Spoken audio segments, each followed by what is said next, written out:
On today's show, we'll sit down with DNR Commissioner Tom Landwehr for his views on the state of outdoors in Minnesota. Can he help shorten the time between bites? He caught 2. Is it springtime yet? Well, it's almost crappie time, and that means it's also time for the MNBound Crappie Contest on Lake Minnetonka. It's the 45th annual, so bring the kids and your crappie fishing poles. Okay, kids, we're going to pass these Next, around. maybe you should see a doctor. It's time to meet Dr. Bruce the Bug Guy. He'll make you feel better. That's a promise. And our MNBound Classic this week takes us to the wilderness of Kansas in search of the elusive wild turkey. Those stories and more next.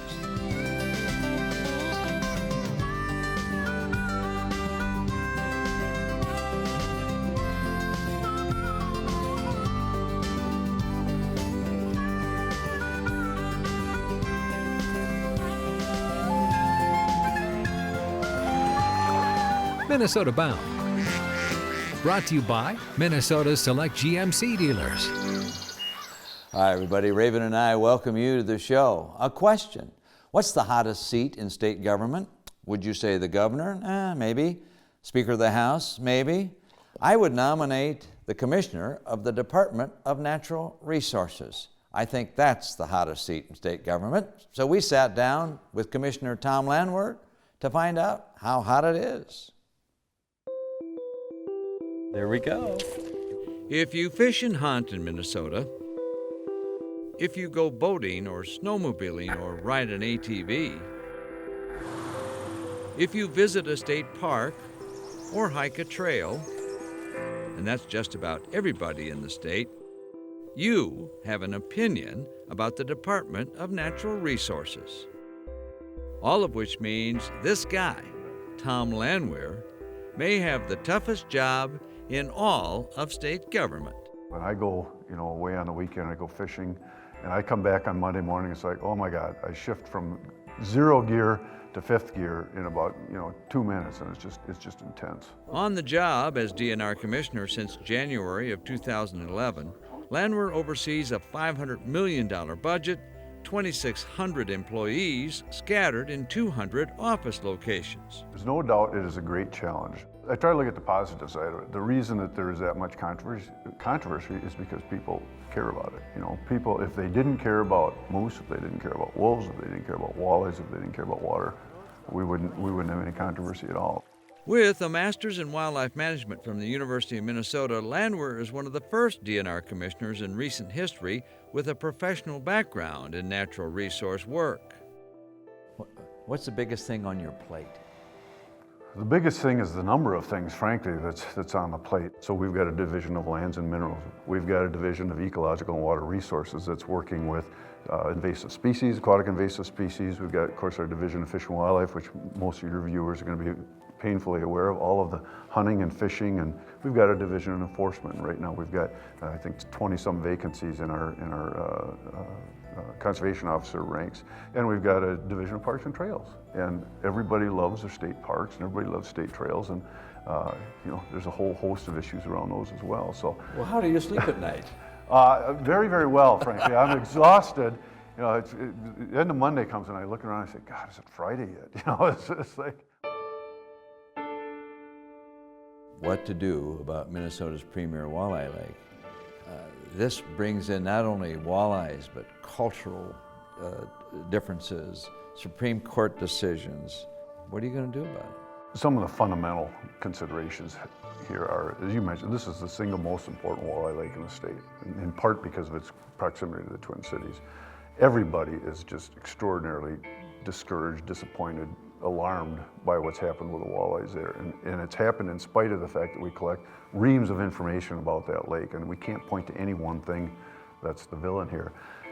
The message that I want people to understand about this is we want to fix this.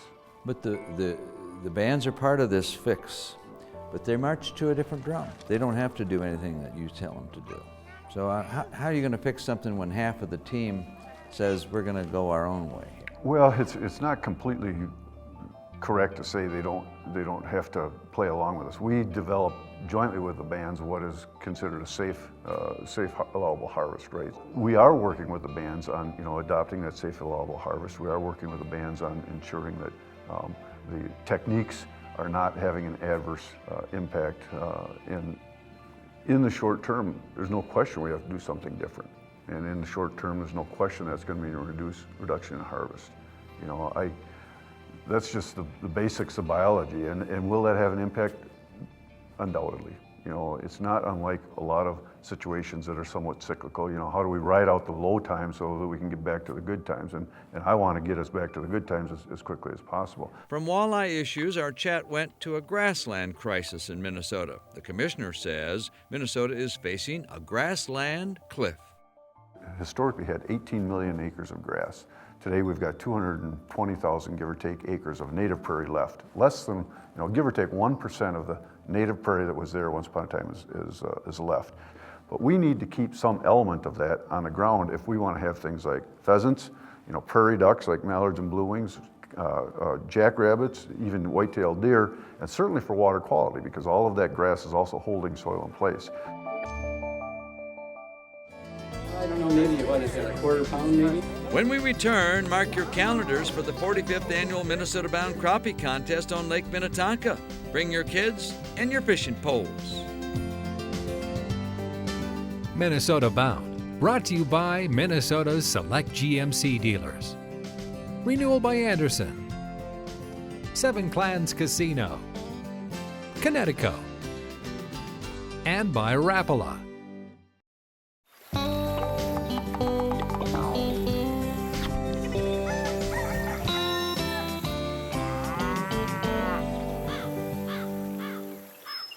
Hey, welcome back, everybody. As you can see, my daughter Laura has joined me because of all the fishing experiences Laura had when she was a little girl. Crappies were her favorite, which brings up the topic of our MinnesotaBound Crappie Contest coming up May 4th. That's right, and if I remember last year, Dad, I think my crappie was bigger than yours, wasn't it? Let's go take a look. I don't believe it.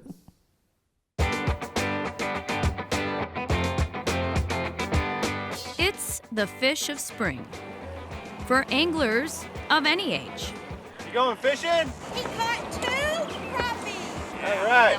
And it may explain why the docks at Lord Fletcher's on Lake Minnetonka are so busy. Everything but crappies. Uh-oh. Nice bass and good entertainment.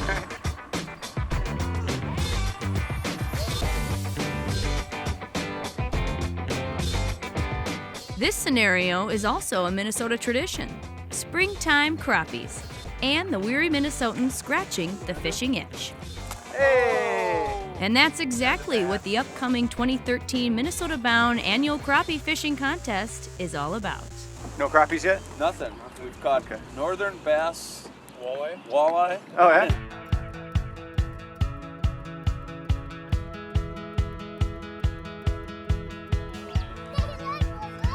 We got one just a little bit bigger. Give me a sunny.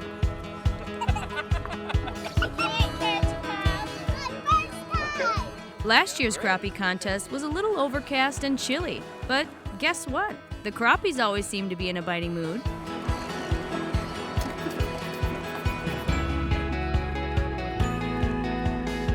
And every crappie, no matter the size, is eligible to win a prize. So what's your crappie weigh here? I don't know, maybe what is it, a quarter pound maybe? 0.37, Brian. You're not in the running. No, I'm not. But if you catch a crappie, you can win a prize. That's a nice fish. It almost looks like a white crappie. Big crappies can win too. One of the trip to Rainy Lake, so that'll be fun. Take all of us out.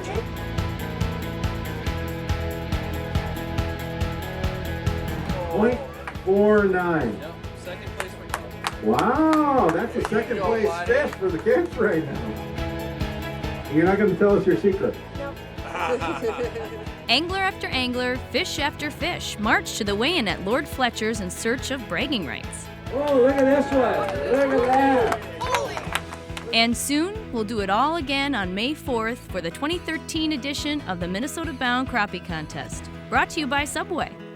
Entry fee is $5. Contest details available at all Twin Cities Subway locations or online at minnesotabound.com. Second place with a 1 pound 08 crappie. It's a nice crappie at a $50 gift certificate from Cabela's and a $100 Falcon Rod and Reel goes to Calvin Mackle, age 10 years old. 1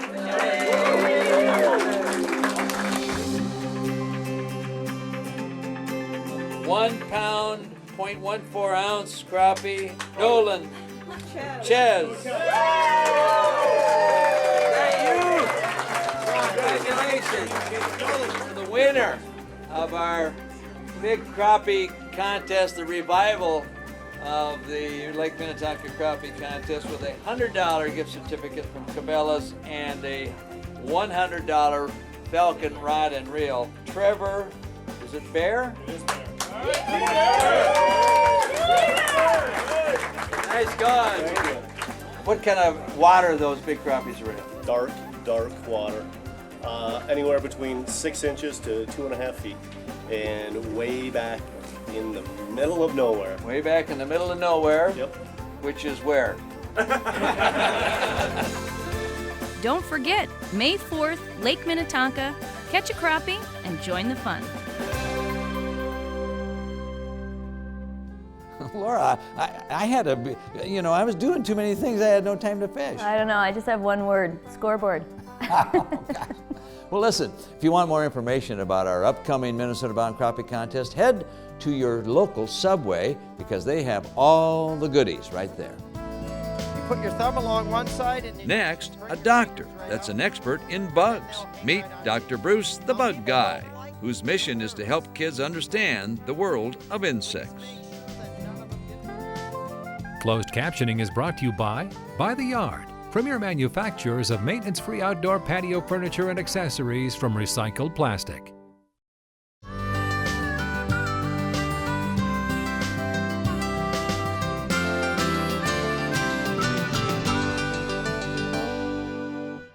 Welcome back. Well, it's that time of year. If you look around, there are bugs in the air, right? Well, some folks like them, some folks hate them.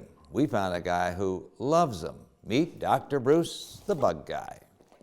Now, kids, some of you will probably be a little nervous around some of these bugs, just by the kind of bug they are. Bugs, bugs, and more bugs. A bug. While they might not be everyone's favorite, they're this man's specialty. I've got a whole table full of bug stuff. After all, he's known as Dr. Bruce. Bruce the Bug Guy. The Bug Guy. The kids kept calling me the Bug Man or the Bug Guy, and I thought, well, why not? Here we have all different kinds of butterflies and moths and walking sticks. I see a walking stick. Bruce the Bug Guy has been a bug expert, or an entomologist, 1, 2, 3, 4, 5, for more years than a bug has legs. Well, yeah, that's a lot, isn't it? Okay, kids, we're going to pass these around so you get a chance to see them. They're one of Minnesota's largest caterpillars. Bruce decided to just focus on educating kids about bugs. Touch them. You can smell them if you want. A lot of insects smell like what they eat. This smells just like a lilac leaf. And I do what I guess you could call entertainment. Bugs 101. The girls also have a much bigger body because they have a lot of eggs stored in their abdomen. So where does Dr. Bruce keep all these bugs, you may ask? Would you believe right in his basement? Nobody would even really know, except you can hear crickets chirping. Crickets chirping and butterflies flying are one thing. Now, kids, we're going to bring out something from a different part of the world. But cockroaches? And something that wouldn't win any beauty contests at all. You put your thumb along one side and then you just bring your fingers right up and then they'll hang right onto you. Now, people don't like the fact that they like to hang onto you. They get a little nervous. A little nervous, you say? You ready? Wait until the kids meet Rosie. There it is! Boy, you guys are jumpy. This is just Mr. Wiggles. If a tarantula rears its body way up and shows its fangs, shows the underside of the body, basically it's like a dog growling are barking at you. It means that's close enough. You're invading my space and I'm feeling nervous. Please make sure that none of them get loose. And I never have left one behind. And to end the lesson, Hayden, what does it taste like? would you believe a bug snack? Overall, the lesson that Dr. Bruce tries to teach kids is that bugs are not the enemy. They're just part of the natural world. If people just learn to tolerate and coexist, I think, with a lot of creatures of the natural world, insects included, they'd be able to enjoy the outdoors a lot more. I like them. Still ahead, our Minnesota-bound classic takes us to the back roads of Kansas in the hopes of hearing a gobbler. Minnesota Bound, brought to you by Hennepin County Medical Center, Minnesota Agricultural Water Resources Coalition, Minnesota soybean farmers and their checkoff,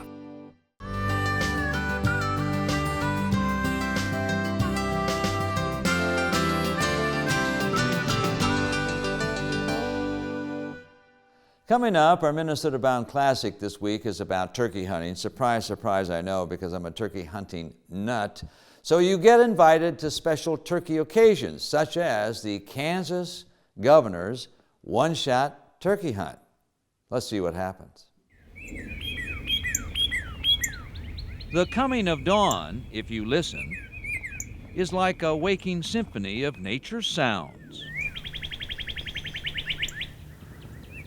You don't hear him make that sound too often. And if you're a turkey hunter, you're lucky. You become a member of the band.